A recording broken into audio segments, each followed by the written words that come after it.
Hi friends, good morning. మొన్నటి వీడియోలో మనం ట్రేడింగ్ వర్సెస్ ఇన్వెస్ట్మెంట్ ఎలా చేయాలో ఎక్స్ప్లెనేషన్ చూసుకున్నాం. ఇప్పుడు బ్రీఫ్ ఎక్స్ప్లెనేషన్ అనేది చూసాం. First trading. ట్రేడింగ్ అంటే చాలా మంది బెట్టింగ్ టైం అదొక గేమ్ టైప్ ఆడుతున్నారు. వాస్తవానికి అది బెట్టింగ్ గేమ్ లాంటిది కాదు, అది కూడా ఒక నాలెడ్జ్. దానిపైన కూడా మనం ఒక సక్సెస్ కి ఒక రూట్ మ్యాప్ అయితే రెడీ చేసుకోవచ్చు. ఫస్ట్ నీకు ట్రేడింగ్ లో ఇంట్రెస్ట్ ఉంటే అది గేమ్ లాగా కాకుండా ఒక నాలెడ్జ్ లా చూడు. ఫస్ట్ దాని నుంచి నువ్వు నాలెడ్జ్ నేర్చుకో. అందులో నువ్వు చేయాల్సింది రియల్ మనీ కాదు, first demo trading, paper trading నేర్చుకో. ఎర్లీ మార్నింగే లేచి ప్రాపర్ మైండ్ సెట్ తో 45 minutes మెడిటేషన్ చేస్తావా, జిమ్ చేస్తావా, కంప్లీట్ చేసుకొని ఫ్రెష్ మైండ్ సెట్ తో 8 o'clock షార్ప్ గా కూర్చో. స్టాక్ మార్కెట్ 9:15 కి ఓపెన్ అవుతుంది. బిఫోర్ 1 hour కూర్చొని ఎనాలిసిస్, మార్కెట్ వెళ్తుంది ఎటు వెళ్తుంది, దాని ట్రెండ్ ఏంటి. మార్కెట్ లో 3 ways ఉంటాయి: bullish and బియరిష్ and side ways. Market ఈ రోజు బుల్లిష్ ట్రెండ్ లో ఉందా, బియరిష్ ట్రెండ్ లో ఉందా, సైడ్ వేస్ ఉందా, ఇది నువ్వు నేర్చుకోవాల్సిన బేసిక్స్. పేపర్ ట్రేడింగ్ లోనే ఫస్ట్ ప్రాపర్ గా demat account trading view app లో చేసుకోవాలి. అందులో నువ్వు అకౌంట్ యాక్టివేట్ చేసుకున్న తర్వాత వాడే పేపర్ ట్రేడింగ్ లో నీకు ఒక ₹1,00,000 ఇస్తాడు. ఆ ₹1,00,000తో నువ్వు ఫస్ట్ ఇండికేటర్స్ అంటే ఏంటి, ఒక 1 month, 2 months లేదా 6 months ఆ చార్ట్ నే చూస్తుందో కన్సిస్టెన్సీ బిల్డ్ అవుతుంది. అది చూస్తూ చూస్తూ ఉంటే నీకు చార్ట్ ప్యాటర్న్స్ తెలుస్తాయి. లైక్ డోజీ క్యాండిల్ అంటే ఏంటి, bullish harami, bearish harami, morning star, shooting star, hammer, ఈ క్యాండిల్ స్టిక్ సైకాలజీ అర్థమవుతుంది.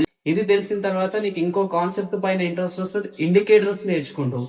ఇండికేటర్స్, చార్ట్ ప్యాటర్న్స్ తెలిసిన తర్వాత ఒక proper knowledge and psychology build అవుతుంది. దాని తర్వాత నువ్వు ప్రాపర్ స్టాప్ లాస్, నువ్వు నేను ఈ రోజు మార్కెట్ లో లాస్ అవ్వాలంటే ఎంత లాస్ అవ్వాలి, అండ్ టార్గెట్ తీసుకోవాలంటే ఎంత టార్గెట్ తీసుకోవాలి, అది నువ్వు ముందే మైండ్ సెట్ లో ఫిక్స్ అయి ఉండాలి.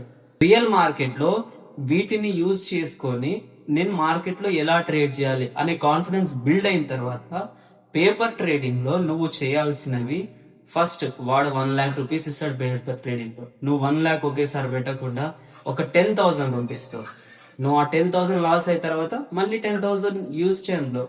ఫస్ట్ 10,000 తో ఒక ఇండెక్స్ నిఫ్టీ 50 చూసుకున్నట్లయితే అందులో call option, put options, market buying side అవుతుందా, సెల్లింగ్ సైడ్ వెళ్తుందా చూసుకొని నిఫ్టీ 50 ఆ ఇండెక్స్ లో చూసుకుంటే, లేదా నువ్వు స్టాక్స్ లో రిలయన్స్ ఎక్సెట్రా నీ ఇష్టం ఏది ఉంటే అది అట్లీస్ట్ 1:3 నువ్వు తీసుకోవాల్సిందే. స్టాప్ లాస్ ప్రాపర్, నేను మార్కెట్ కి లాస్ అవుతే ఇంత ఇవ్వాలి, నువ్వు ముందే ఫిక్స్ అయిపోవాలి. 500 నా స్టాప్ లాస్ ఈ రోజు. నేను టార్గెట్ తీసుకుంటే 1,500, ₹2,000 ప్రాఫిట్ చేయాలి. నువ్వు ఇట్లా తీసుకుంటే ఈ రోజు ఒక 500 రాసావు, రేపు మళ్ళీ 500 రాసావు, మళ్ళీ మళ్ళీ లాస్ అయ్యావు 500. అదే ఒక రోజు 4th డే నీ టార్గెట్ హిట్ అయినావు, ఎంత, ₹1,500, 1:3. నువ్వు ఈ 3 days చేసింది ఈ 1 day లోనే నువ్వు ప్రాఫిట్ బై లాస్ లో ఉంటావు కదా. ఇది మెయిన్ నువ్వు చేసుకోవాల్సింది. తర్వాత నెక్స్ట్, ఓవర్ ట్రేడ్ చేయదు. పర్ డే 2 trades మాత్రమే తీసుకో. ఎక్కువ ఎమోషన్ త్రో ఈ రోజు నాకు డబ్బులు పోయినాయి, నేను మళ్ళీ ట్రేడ్ తీసుకుంటా అనుకుంటే నువ్వు లాస్ అవుతానే ఉంటావు. ఓవర్ ట్రేడ్ చేయొద్దు అండ్ ఎమోషన్ తో చేయొద్దు. Proper stop loss, proper target, proper mind set, నీకు ఒక సైకాలజీ అండ్ అన్ని బిల్డ్ అవుతాయి.